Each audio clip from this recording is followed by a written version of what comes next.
2024 లేదా 25లో డిగ్రీ లేదా బీటెక్ చదివారా? సాఫ్ట్వేర్ జాబ్ కోసం ఎదురు చూస్తున్నారా? అయితే కోడ్ జ్ఞాన్ 100 డేస్ కోర్సులో చేరండి, జాబ్ సాధించండి. విచిత్రం ఏంటంటే నేను ఇంతకుముందు కూడా చెప్పాను, బైబిల్ కావచ్చు, లేదంటే ఖురాన్ కావచ్చు, లేదంటే భగవద్గీత కావచ్చు, ఇవన్నీ కూడా మనకు చాలా చక్కగా వివరించాయి. కానీ దాన్ని సరైన పద్ధతిలో చెప్పేవాడు లేక అపార్థాలు చేసుకుని అదే నిజం అని చెప్పేసి మనం నమ్మి ఆ యొక్క భ్రమను మన జీవితాన్ని నాశనం చేసుకుంటున్నాం. ఇక్కడ బైబిల్ అలంకార పరిభాషలో బందీలు అని చెప్పబడింది. విచిత్రం ఏంటంటే బందీలు అంటే మనం ఏమనుకుంటామంటే దేనికి బందీలు తెలియదు, అర్థమైందా? అంటే ఒక జైలా లేకపోతే ఇంకేమన్నా మనం అనుకుంటాం. అక్కడ ఎంత చక్కగా వివరించబడిందంటే దాన్ని ఏమంటారంటే బైబిల్ అలంకార పరిభాష అంటారు దాన్ని. దాంట్లో ఎంత శుభ్రంగా చెప్పబడిందంటే బందీలు అంటే మూఢనమ్మకాలతో కూడి చాదస్తాలతో కూడి సత్యాన్ని తెలుసుకోకుండా మూఢుడుగా ఎవడైతున్నాడో వాడు బందీలు అని చెప్పబా. అర్థమైందా? మనం ఏమనుకుంటున్నాం అంటే బందీలు అంటే ఇంకేదో అనుకుంటున్నాం, కానీ అసలు ఆ పదాలని వింటుంటే ఒక్కొక్కటి మనకి నిజంగా కూడా లోతులోకి వెళ్ళి ఆలోచించినప్పుడు ఆ మనసు ఒక రకమైనటువంటి ద్రవించిపోతుంది. అంటే అది ఏమంటారంటే అసలు ఇది ఇంత చక్కగా ఎలా చెప్పబడింది, ఇది ఎందుకు అర్థం కాలేదు మనకి ఇన్ని రోజుల నుంచి. ఇక్కడ ఏం చెప్తున్నాడంటే నువ్వు నీ జీవితాన్ని నీకు తెలియకుండానే మూఢనమ్మకాలతో చాదస్తాలతో సత్యాన్ని తెలుసుకోకుండా నీకు నువ్వే బందీ అయిపోతున్నావు. నీకు స్వేచ్ఛ ఎప్పుడు వస్తుంది? నువ్వు ఎప్పుడైతే సత్యాన్ని తెలుసుకుంటావో అప్పుడు నీకు స్వేచ్ఛ వస్తుంది. అర్థమైందా? ఎప్పుడైతే సత్యాన్ని తెలుసుకుంటాడో వాడు మాస్టర్ అవుతాడు. అర్థమైందా? ఎప్పుడైతే మాస్టర్ అవుతాడో ఈ వాక్స్ ఎలోన్ అతను ఒంటరికి వెళ్ళిపోతుంటాడు, ఎవడి మాట విన్నాడు. ఎందుకంటే అతని మీద కమాండింగ్ చేసేవాడు లేడు. ఎందుకంటే సత్యాన్ని తెలుసుకున్నాడు. సత్యాన్ని తెలుసుకున్నప్పుడు ఎటు వెళ్తుంటాడు? వెలుతురు వైపు వెళ్తుంటాడు. దాన్ని మనం ఏమంటామంటే సత్యార్థ ప్రకాష్, అంటే సత్యాన్ని తెలుసుకొని ప్రకాశించడం. మనకు దయానంద సరస్వతి రాశాడు, ఆర్య సమాజ వ్యవస్థాపకుడు. సత్యార్థ ప్రకాష్ ఎంత అద్భుతంగా ఉంటాడంటే సత్యాన్ని తెలుసుకొని ప్రకాశించమన్నాడు ఆయన. ప్రతి దాని మీద రీసెర్చ్ చేశాడు. ప్రతి పదాన్ని కానీ, వాక్యాలు కానీ, మన పురాణాలు కానీ, మన భగవద్గీత కానీ, ప్రతి దాని మీద ఆయన చాలా పరిశోధన చేసి వివరణలు ఎక్స్ప్లెనేషన్ ఇచ్చాడు. అందుకే దాని పేరేం పెట్టాడంటే సత్యార్థ ప్రకాష్. సత్యాన్ని ఎప్పుడైతే తెలుసుకుంటావో నువ్వు ప్రకాశిస్తావో, నువ్వు ప్రకాశిస్తున్నావు అంటే నీ నుంచి వెలుతురు అనేది ఈ సమాజం మొత్తం ప్రజ్వలిస్తుంది. ఎప్పుడైతే ఆ సమాజం మీద ఈ వెలుతురు ప్రజ్వలిస్తుందో వాళ్ళందరూ సత్యవంతులు అయిపోతారు.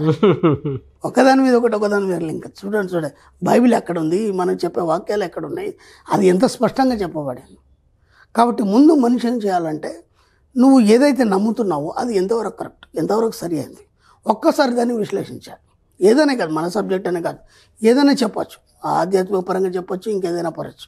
అంటే మనకి ఎక్కువ ఏమైందంటే ఆధ్యాత్మిక పరంగా ఒక మూఢనమ్మకంలో ఒక చాదస్తాలతో మనం కొట్టుమిట్టాడుతూ ఇది ఇలాగే ఉంటుంది అనే ఒక భ్రమలో ఉన్నాం మనం. దాని నుంచి ముందు మీరు బయటపడాలి. ఇది ఎంతవరకు సరి అయింది. ఒకటి మన పెద్దవాళ్ళే ఒకటి చెప్పారు. అంటే నేనేమంటున్నా అంటే కాలానుగుణంగా పరిస్థితులు మారుతాయి, ధర్మం కూడా కాలానుగుణంగా మారుతుంది. మారినప్పుడు నువ్వు దాని మీద పరిశోధన ఎందుకు చేయవు, దాని మీద చర్చ ఎందుకు చేయవు? ఎప్పుడైతే నువ్వు చర్చ చేస్తావో సత్యం అనేది బోధపడుతుంది. ఓకేనా? ఇప్పుడు ఒక సిస్టర్ చెప్పారు ఇది ఇలాగే చేయాలని. ఇలాగే ఎందుకు చేయాలని నువ్వు ఎప్పుడన్నా ఆలోచించావా? ఓకేనా?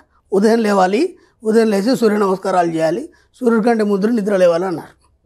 ఎందుకనేది ఎప్పుడన్నా ఆలోచించావా? వాళ్ళు ఏదో చెప్పి నువ్వు గుడ్డేకి చేస్తున్నావు తప్ప ఎందుకు లేవాలి? లేస్తే ఏమవుతుంది? ఆ సూర్యుడు వల్ల మనకి ఏమొస్తుంది? ఓజో శక్తి నీ లోపల ఎలా నిక్షిప్తం అవుతుంది? అదంతా ఎలా జరుగుతుంది? ఆ క్రియ ఎప్పుడన్నా ఆలోచించావా? అంటే ఇక్కడ ఏమైపోతుందంటే మనకు ఆలోచించే టైం లేదు. ఫస్ట్ ఏంటంటే ఉదయం లేవగానే మన హడావుడి, ఆఫీస్కి వెళ్ళాలి, వంట, పిల్లలు, కాలేజీ, స్కూళ్ళు, ఈ హడావుడిలో నిన్ను నువ్వు మర్చిపోతూ ఈ సమాజంలో అందరూ ఎలా ఉన్నారో నీ ఫ్యామిలీ కోసం నువ్వు అలాగే పనిచేస్తున్నావు. కాబట్టి సత్యాన్ని తెలుసుకోలేకపోతున్నావు. ఇప్పటికైనా సరే కనీసం సత్యాన్ని తెలుసుకోవడానికి రోజు ఒక 15 నిమిషాలు కేటాయించండి.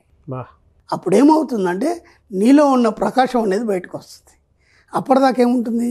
అందరిలాగే నువ్వు కూడా ఒక మూడులాగా అవే నమ్ముతూ అలాగే ఇదే జీవితం అనే ఒక జీవితంలో ఉండు. నీ యొక్క జీవితాన్ని కొత్తగా మార్చుకోలేకపోతున్నావు. ఇప్పటివరకు మన సబ్జెక్ట్ చెప్పింది అంతా అదే. మనం ఏం చెప్తున్నాం అంటే ముందు నీ యాటిట్యూడ్ మార్చుకో. యాటిట్యూడ్ మార్చుకోవాలంటే నువ్వు సత్యాన్ని తెలుసుకోవాలి. ఇది ఎంతవరకు కరెక్ట్, సరైందా కాదా, ఇది ఇది ఇలా చేస్తే ఏమవుతుంది, ఇలా చేయకుంటే ఏమవుతుంది, ఒకసారి చేయకుండా చూడు ఏమవుతుందో, చేసి చూడు ఏమవుతుందో. తరిగించినప్పుడు ఏమవుతుందంటే సత్యం బయటపడుతుంది. కాబట్టి తర్కికవాదం అనేది మనసులో ఉంటూ నీ జీవితాన్ని నువ్వే తరికించుకుంటూ సత్యాన్ని శోధిస్తూ ముందుకెళ్ళమని బైబిల్ చెప్తుంది మనకి. అర్థమవుతుందా? కాబట్టి ఇదంతా ఏంటంటే బైబిల్లో అలంకారిక భాషలో చెప్పడం ఏంటంటే నువ్వు ఎప్పుడైతే బందీ అయి ఉన్నావో ఆ బందీ నుంచి విముక్తి కావని చెప్తున్నాడు. కాబట్టి ఆ బందీ నుంచి అర్జెంటుగా మీరు విముక్తులై మీ యొక్క జీవితాన్ని సత్యం వైపు మరల్చండి. బ్రహ్మాండంగా మీ జీవితంలో డబ్బు, సంపద, ఐశ్వర్యం అనేది ఆటోమేటిక్గా అదే వస్తుంది. దాని గురించి మీరు ఏం ప్రయత్నం చేయాల్సిన అవసరం లేదు. మనం ఇంతకుముందు ఎన్నో చెప్పుకున్నాం ఎపిసోడ్లు. డబ్బు గురించి ఇలా చేయాలి, అలా చేయాలి, అఫర్మేషన్ చేయాలి, ఇవన్నీ పక్కన పెట్టండి. ఒక్కసారి సత్యాన్ని తెలుసుకోండి, ఆటోమేటిక్గా డబ్బు, సంపద, ఐశ్వర్యం అదే వస్తుంది. ఆ తర్కంలోకి రావాలి మనిషి, ఆలోచన రావాలి. ఎందుకంటే నిన్ను నువ్వే ఉద్ధరించుకోవాలి కదా. ఇక్కడ ఎవడో వచ్చి నీకు ఉద్ధరించి ఇది ఇలా, ఇది తప్పు, ఇది సరి అని చెప్పడు. వాడి పద్ధతిలో, వాడి ధోరణిలో చెప్పుకుంటూ వెళ్ళిపోతాడు. ఏదైనా కావచ్చు, ఆధ్యాత్మిక పరంగా వాళ్ళ ధోరణిలో వాళ్ళకి అర్థమైంది వాళ్ళు చెప్పుకుంటారు. కానీ నీకేం అర్థమైంది? వాళ్ళు చెప్పింది నువ్వు వినట్టు మూఢనమ్మకంగా వెళ్ళిపోకు అని చెప్తున్నాడు ఇక్కడ. చాదస్తాలు మూఢనమ్మకాలు వెళ్ళిపోకు, నువ్వు తరిగించు దాన్ని. వాడు చెప్పిండు కరెక్టే, నువ్వు తరిగించు, అది ఎంతవరకు సరి అయింది. అప్పుడు కదా నీకు దాంట్లో ఉన్న సత్యం అర్థమవుతుంది. సత్యాన్ని పట్టుకో, ప్రకాశించు, సరిపోయింది. అప్పుడు నీ జీవితం నీకే అర్థమైపోతుంది. నువ్వు ఎక్కడున్నావు, ఏం చేస్తున్నావు, ఎలా చేయాలి, ఎలా ముందుకు వెళ్ళాలి, ఆటోమేటిక్గా అన్ని అవకాశాలు నీకే వస్తాయి. దానికోసం నువ్వు ఎలాంటి ప్రయత్నాలు చేయాల్సిన అవసరం లేదు. ఒక్కటి సత్యం వైపు ఒక్కసారి నిల్చో. మన సబ్జెక్టులు ఏం చెప్తారంటే ఆధ్యాత్మిక పరిభాషలో ధర్మాన్ని వీడకంటారు. మన సబ్జెక్టులు ఏం చెప్తామంటే సత్యాన్ని వీడకంటాం. ఎవరు చెప్పలేదు. ఇప్పుడు నేను చెప్తున్నా, ఓపెన్గా చెప్తున్నా, సత్యాన్ని వీడక, అంతే. సత్యాన్ని తెలుసుకున్నావు, నువ్వే ప్రకాశిస్తావు. నువ్వు ఎవడు మాట వినాల్సిన అవసరం లేదు, ఎవడు కాలు మొక్కే అవసరం లేదు. చాలా మంచి సబ్జెక్ట్ అండి.